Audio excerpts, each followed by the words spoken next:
Good afternoon, Ohio State University. My name is Rob Duhart, and I'm really glad to join you today for a discussion about digital citizenship and you.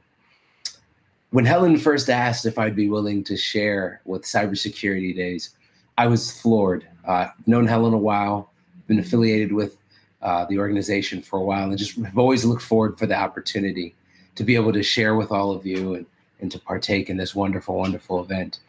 Under the circumstances, I'm saddened that I'm not there in person. I wish that we could be together having this conversation together. I tend to be more of a feedback-driven person, so I appreciate being able to share these types of messages and have these conversations in a live setting. But given COVID and the challenges that our country is facing, it makes a lot of sense for us to do this virtually.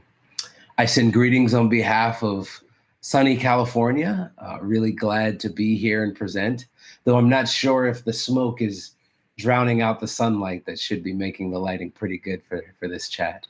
But without further ado, I want to say thank you for your time. Thank you for joining us, and really looking forward to this discussion coming up. We're going to start with discussing about what is digital citizenship and how does it impact you. Before that, I'll give you a quick bio of myself. Then we'll walk through some of the tenets of digital citizenship and really hopefully engage in a conversation.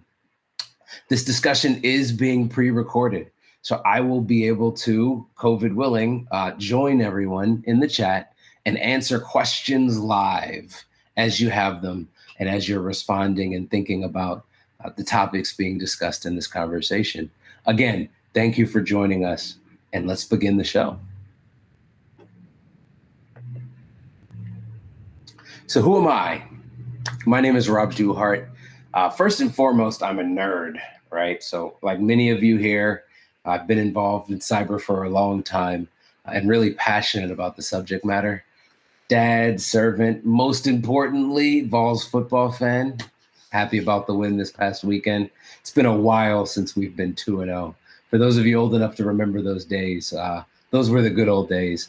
But ultimately, a perennial student of InfoSec, right? Always learning, always growing, always looking for new opportunities to expand my knowledge.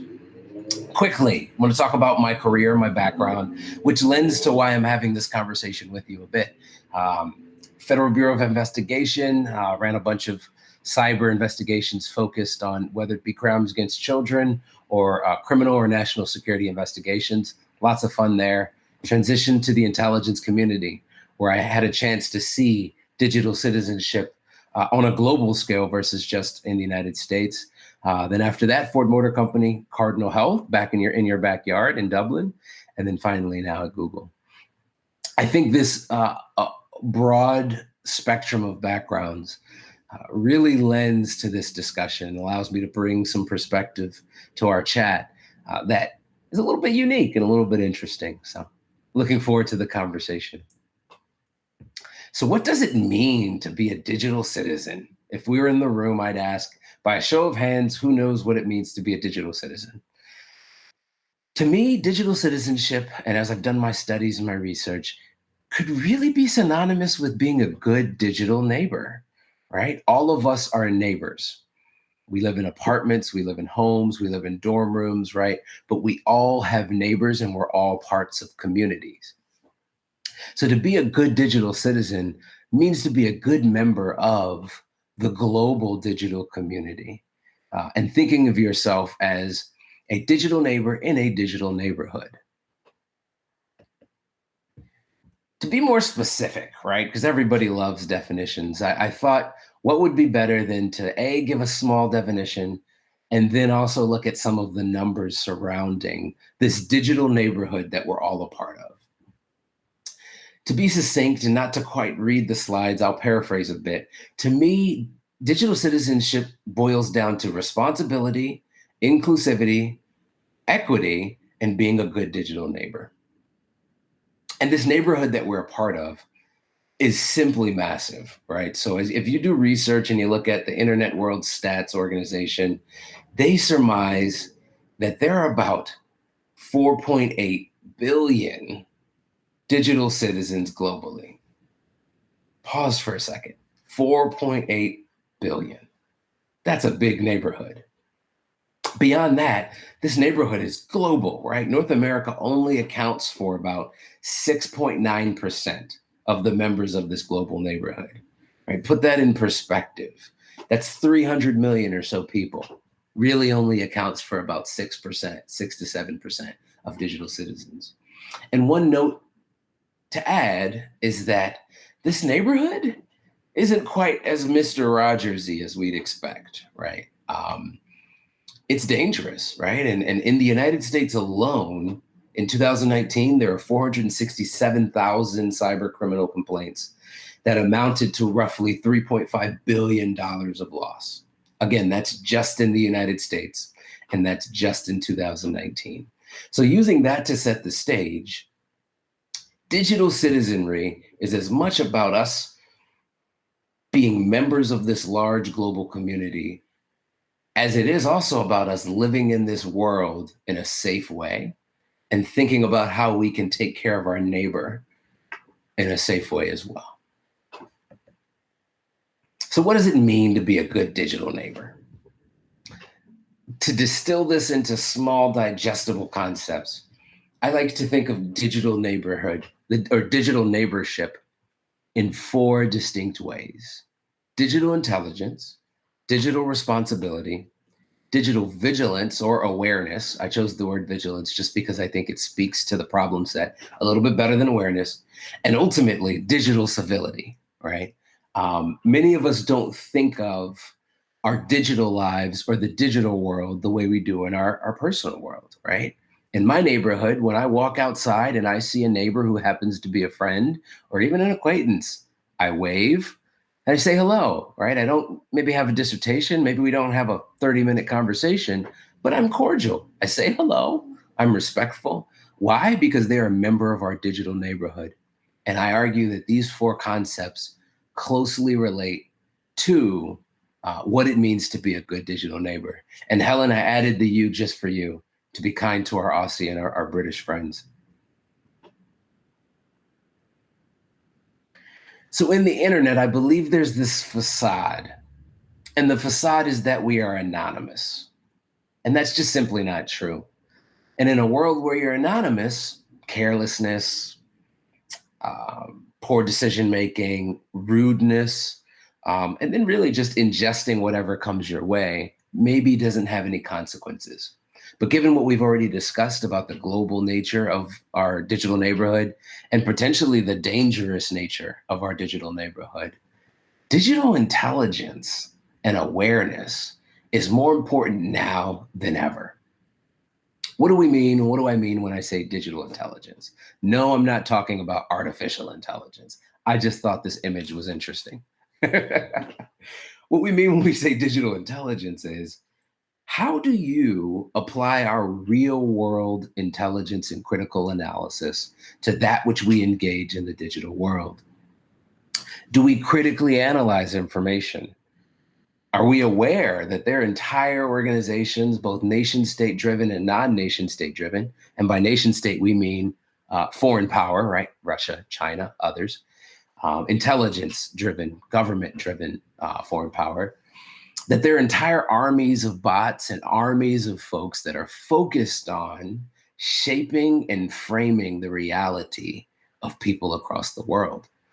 Because of this, and because that is true, critically analyzing the information that we ingest and that we're exposed to on the internet and in our digital lives has never been more important.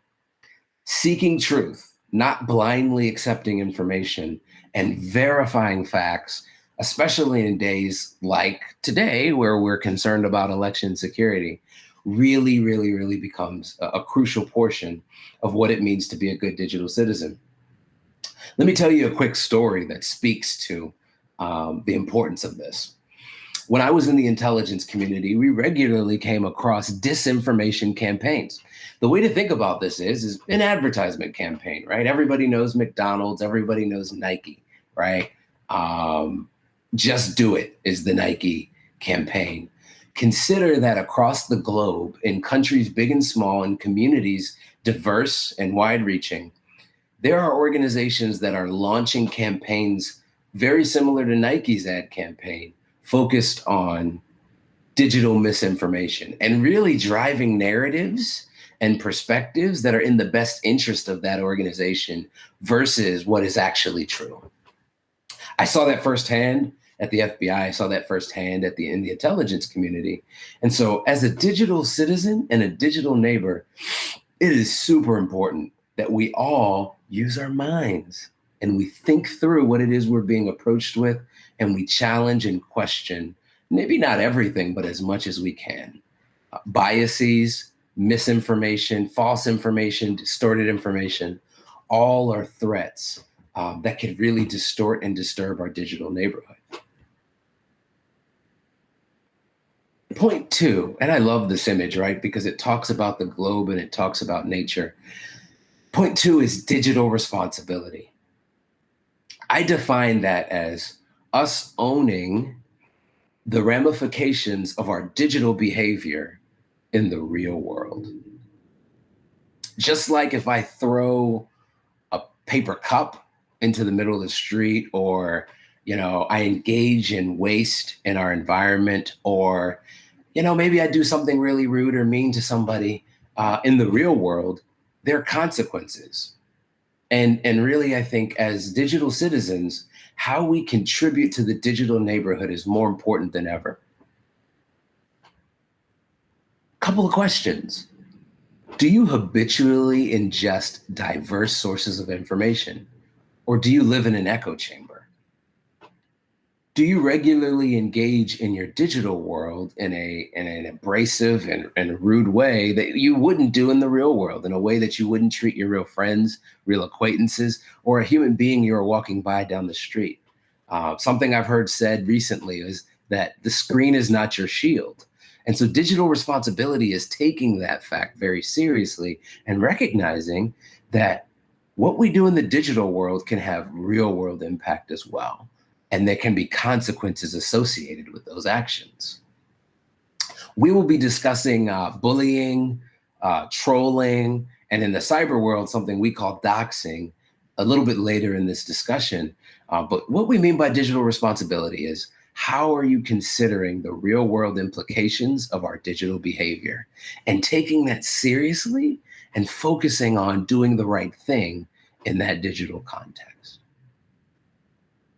Again, in a perfect world, if we were live, I'd pause and say, do you have any questions? But because this is pre-recorded, I'll be in the chat and I'll be available to have this conversation with you, hopefully live, or as live as possible. The third point, digital vigilance.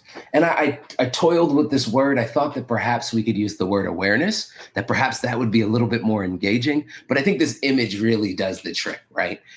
The image says, slow down, baby puffins on road, be aware. This is an actual picture, someplace where puffins are born and bred. And if you don't know what a puffin is a really small, kind of cute bird that in many ways could remind you of a Star Wars porg. I'm a nerd, right? As we said on the first slide. So Star Wars references always fly for me. But when we say digital vigilance, what we mean is that you're aware of what is going around you and you're paying attention and doing what's right in the context, not just of the digital world, but the ramifications in the real world. So first and foremost, right, if you're flying on an airplane, what is one of the first things they say during the safety briefing? If the oxygen mask comes down, you should put your own mask on first and then put the mask on a minor or somebody next to you if they need help. So what does it mean to be digitally vigilant in your own life and to look out for your own safety in the digital world? I showed the number prior about $3.5 billion worth of crime being committed on the internet in 2019. As much as we like to believe the digital world to be a place where we have the democratic sharing of ideas and an open forum where humans come and interact and work to build a better place, the truth is there's a significant group of people in our digital world that don't do that, and that digital crime is a significant industry that makes many, many, many, many billions of dollars for folks across the globe. And so it's critical that when you hear Helen and her team say, don't reuse your password, don't click on spam, Don't share your social security number and your personal identifiable information with others. That is critical for looking out for your own digital safety and being digitally vigilant.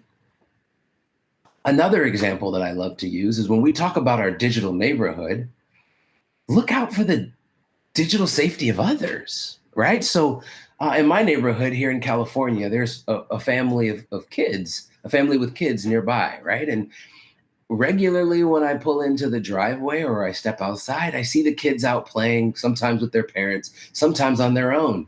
I wave, I say hello, I know them by name.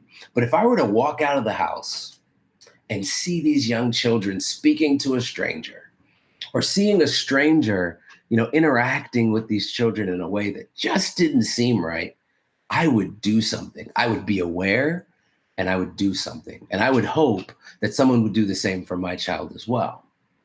He's only 2 months, so he has some time before he gets there. But the fact is, we must look after the digital safety of the neighborhood and of our digital neighbors. When I worked at the FBI, I mentioned earlier that I worked crimes against children. And, trigger warning, I'm not going to go into the details. I do not want to put people into a negative frame of mind. But it was often that we'd interview the neighbors of people that we were arresting.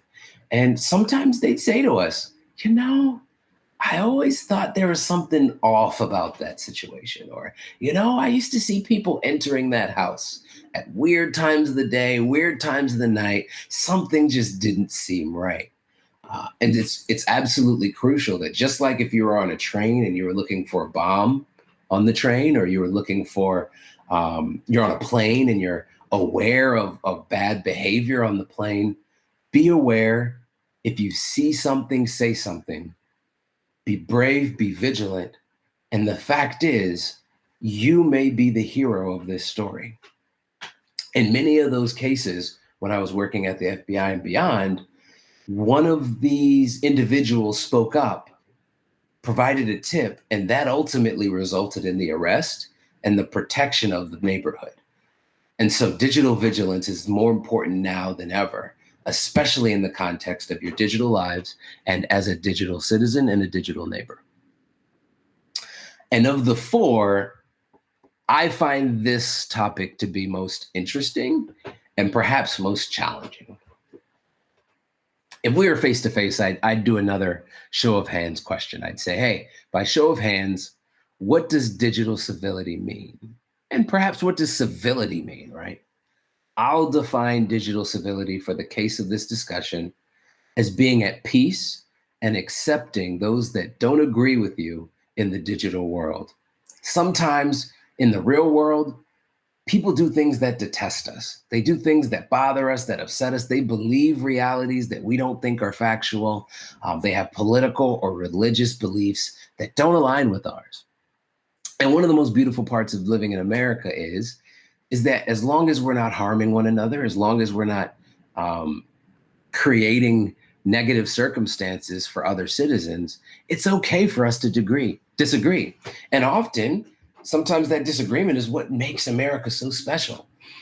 I think of the late Ruth Bader Ginsburg and the relationship she had with Justice Antonin Scalia.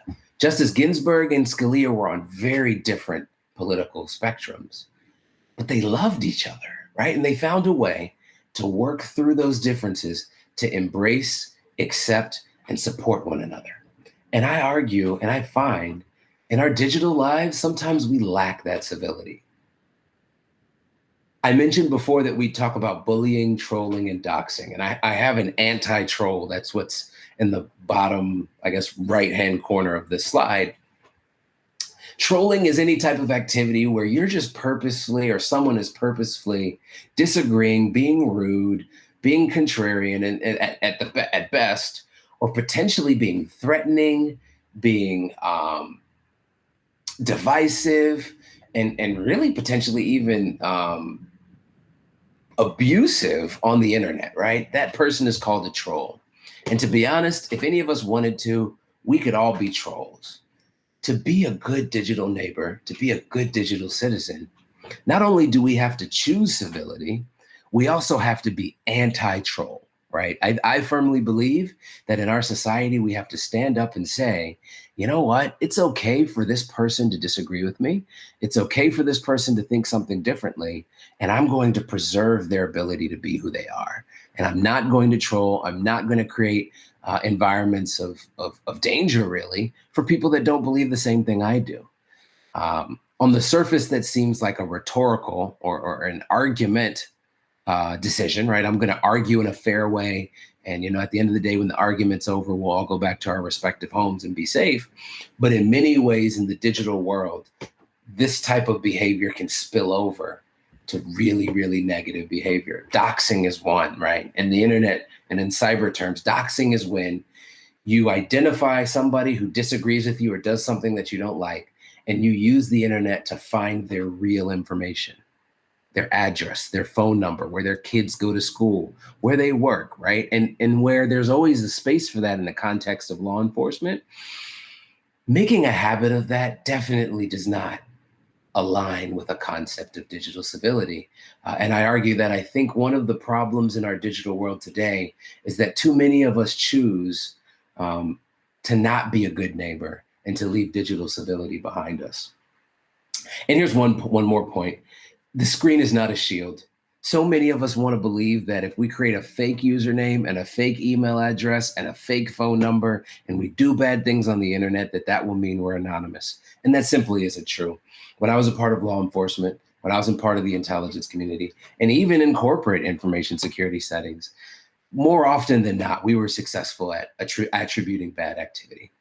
So as much as you may feel, as much as people may say that being on the internet and using Tor can make you anonymous, just Google. You'll find plenty of instances where bad behavior had real world consequences and in many ways ruined people's lives. So as a good digital citizen, as a good digital neighbor, let's choose digital civility and recognize that how we behave in the digital world echoes into our lives in the real world. Okay, enough about the academics of what it means to be a digital citizen and a digital neighbor. What does this look like in practice? Glad you asked. Oh, and obligatory, right? You have to have a Tennessee Volunteers mascot, given that I'm a huge Tennessee Volunteers fan. But back to the topic. So what does this look like in practice? I think it starts with digital stewardship. And what I mean by that is, similar to what was stated prior in this conversation, you trust, but you verify the information that you receive. And ultimately, we own our devices in our digital lives instead of letting our digital lives and our devices own us. How many of you use the same password across 7 or 8 or 2 or 3 of your most sensitive internet presence sites, whether it be social media, whether it be banking, whether it be Google? That's opening up an opportunity for your devices and your accounts and your identity to own you and not the other way around. So as a steward, our job is to use what we've been given to the best of our ability and responsibly, right? And so trusting, but verifying and owning your devices and being secure in the context of those devices is absolutely critical. And here's another pro tip, right? When I worked in the intelligence community and was conducting intelligence operations across the world, there were 2 devices that gave me every bit of information I needed to know about an individual. The first was their cell phone or their mobile device, right? It told me where they went to school. It told me where they went to work. It told me where they slept. Sometimes it could even tell me using accelerometer and gyroscopes what hand they held the phone in and what pocket they put their phone in, right? Whether they put their phone in the car and go to work or they take their phone with them. And then the second is your car. Believe it or not, and working at Ford Motor Company, the data that your car collects, not even just connected to your device, is immense. You'd be surprised what can be found just by looking at the geolocation and the CAN data on your device and on your car. So again, digital stewardship is critical. Own your devices. Don't let your devices own you. Another way to think about and to put digital citizenship into action is to leverage digital creativity. So enough doom and gloom. Creativity is one of the greatest gifts of mankind. It allows us to do new things, say new things, create new music, write new poems, write new books, right? To do amazing things that have never been done before. Innovation is in the blood, and it's part of what it means to be human. Using our digital spaces to bring that same interest and innovation to the world is a huge part of being a digital citizen. Indulge in your community. This is important, especially during times such as COVID, where many of us are sheltering in place, or we should be. You can build a community digitally that grows you, expands you, that supports you through hard times, and really is a significant benefit to your real life, leveraging the digital world. And then finally, whether you're a student, whether you're an information security professional, whether you're a professor, whether you're a researcher, building your brand has never been more important in the context of the digital world.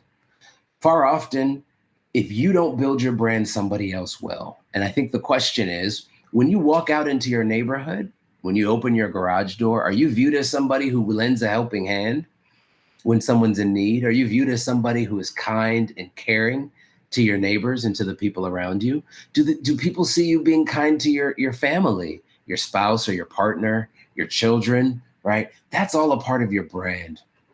And in the context of digital citizenship and being a digital neighbor, that brand is as important in the digital world as it is in the real world. Digital conservation. Now, look, I'm in California. We I think we are the most populous state in the country. And so pollution is a collective responsibility. All of us play a role in making sure that the earth and our air and our water are clean for future generations. I argue that a key part of being a digital citizen and a digital neighbor is fighting digital pollution. When you uncaringly share your personal identifiable information, when you choose not to use a password manager or strong passwords, when you choose not to use multi-factor authentication, when you choose to be reckless with your credentials for your bank, right? You're polluting the digital world, and you're not being a good steward, as we said before, but even more so, you're creating a dangerous and unhealthy world for others, right? Criminals steal credentials to target financial institutions on the internet because people aren't engaging in digital conservation. They know that they can make hundreds or thousands of dollars by exploiting people that are polluting the digital world and that are unnecessarily sharing your information. Those challenge questions you create when you create a password, there's no reason for anybody on earth to know the answers to those challenge questions. There's also no reason for those challenge questions to be accurate. There's no reason that you need to tell Google where you were born. As long as you can answer that question, you can protect your personally identifiable information while also being a digital citizen. And one more point I'd also like to add is setting digital boundaries, right? So many of us struggle with oversharing in our digital world and being maybe a little bit too trusting in the digital world and contributing to that 467,000 cases of identity theft or cybercrime. Believe in digital conservation, set digital boundaries, and avoid oversharing your personal information. And so again, let's transition a little bit into how do we protect our digital neighborhood? And we're going to close with this section. I'm watching the time and we're nearing about 30 minutes. I love this meme, right? Typically the meme will say, this is fine, right? Even though there's flames everywhere. We've already discussed how dangerous the digital neighborhood can be.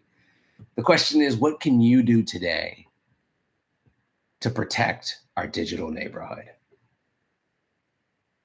I'm not going to read the slide. This is self-explanatory. We've spoken about this before, but this is a call of action. You are a part of the solution. In your security org at Ohio State University, they provide you tools to help make you and the neighborhood safer. Reporting spam, using the tools that are provided to you to secure your world. I hear you may use a tool that's known as Proofpoint. Reporting suspect third-party behavior, right? Google has a safe browsing concept where individuals can report spam, they can report malicious sites, they can report malicious activity. And if you experience that, don't sit on it. Say something, share that information. Just like if you were to see someone get abducted on the side of the road, or a child get abducted on the side of the road, you'd call the police, right? If you saw an accident in the middle of the street, in the middle of the road, you'd call the police. You'd say something. You might even step in and intervene as a human, right? The same is true in our digital lives. Do not turn a blind eye to digital crime or digital abuse. And let's work on not enabling that. The joke we say in some of the security teams I work with is that a group of cops can do a great thing, but a neighborhood that's paying attention and that's looking out for one another can do that much more. If you see something, say something. To pivot a bit, and I love this picture as well. This is a stolen image, and to be fair, all of these images are stolen. So credit to the creators, not to myself. Be kind.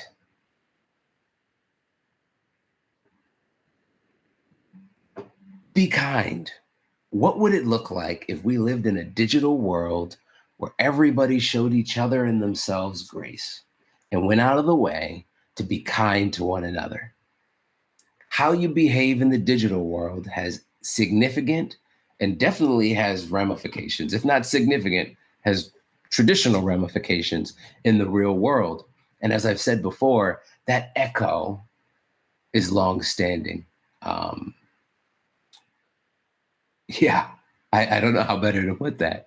And to have a safe digital neighborhood and to be citizens of our global digital world, we must work together. We must be good neighbors, and we must work together to protect ourselves and to protect others. Which gets to one of my favorite points, and a point that for all of you information security practitioners out there really means a lot to me, but I think it's true for everybody. We live in a world where COVID-19 is raging. There's a contentious election happening. There's fear and concern surrounding what that election may mean, regardless of which side of the aisle you're on. There's concern about misinformation and foreign interference in our election. There's so many issues that all of us are facing on a day-to-day basis, and we never know what an individual is dealing with. Be good to yourself. Be kind to yourself. Know when to stop. Know when turning off Twitter. Know when not looking at Instagram. Know when not looking at TikTok, and taking a break is a good thing. Sometimes fasting social media can be helpful, right? And gives us space and time to focus on our own wellness as human beings. And even better, maybe we can use technology and leverage technology in our digital world to edify and enhance our real lives. Use a meditation app. Use an app that limits your screen time, right? Or let's say we balance it. Let's say 50% of your device screen time is focused on social media, and then 50% is focused on wellness. There's so many tools out there that exist to enable people to take better care of themselves using digital capabilities and using our digital world. And last, and definitely not least, if you're feeling sad, if you're struggling, if you're thinking about self-harm, you are not alone. This is a normal, natural feeling that people go through, and get help. I have a screenshot here of the National Suicide Prevention Lifeline. Those of us in information security, I'd argue that there is a crisis of wellness in our community, and having these resources is more important than ever. 1-800-273-8255 is the number. Suicidepreventionlifeline.org is the website. Be kind to yourself. And to be a digital citizen means to be as kind to yourself as you are to others. Show yourself grace. And then finally, and I haven't spoken much about My current employer and I won't, because my opinions are my personal opinions and not the opinions or perspectives of my employer. I still think this is one of the most important statements we can make that really summarizes this entire discussion. If you can look at yourself and you can look at your online presence and you can look at how you engage with your digital neighbors in your digital world and say that you haven't been evil, I think we've been successful. And if more of us can do that, I believe the digital neighborhood and our digital society will be a better place. And definitely you will be a better digital citizen. So in conclusion, digital citizenship matters. Full stop. Who we are in our digital lives increasingly is as important as who we are in our actual lives. And it's important that we behave in a way that is kind, that is caring, and dare I say, give each other grace in our digital world. Critically analyzing information has never been more important. There are individuals, as previous speakers have shared, who are focused on using social engineering, disinformation, and misinformation to shape and frame the way our world works. Analyzing critically information that is brought to us is super important. Same with being vigilant, right? You want to live in a neighborhood where your neighbors look out for each other. That's what I want. That's what I think all of us want. And in the digital world, digital citizenship means that we're vigilant and we're kind to ourselves and to others. Thank you so much for your time today. I cannot wait until we can all be together in person. I look forward to hearing your questions and engaging in the discussion, if not throughout this recording, definitely at the end and as questions come. And on the next slide, you will see my contact information. Find me on Twitter. It's the best ways to reach me. And I look forward to engaging with you all. Again, enjoy Cybersecurity Days. Listen to your CISO, Helen Patton, and the wonderful team that she has, and be a good digital citizen. You'll appreciate and thank yourself for it in the future. Thank you very much.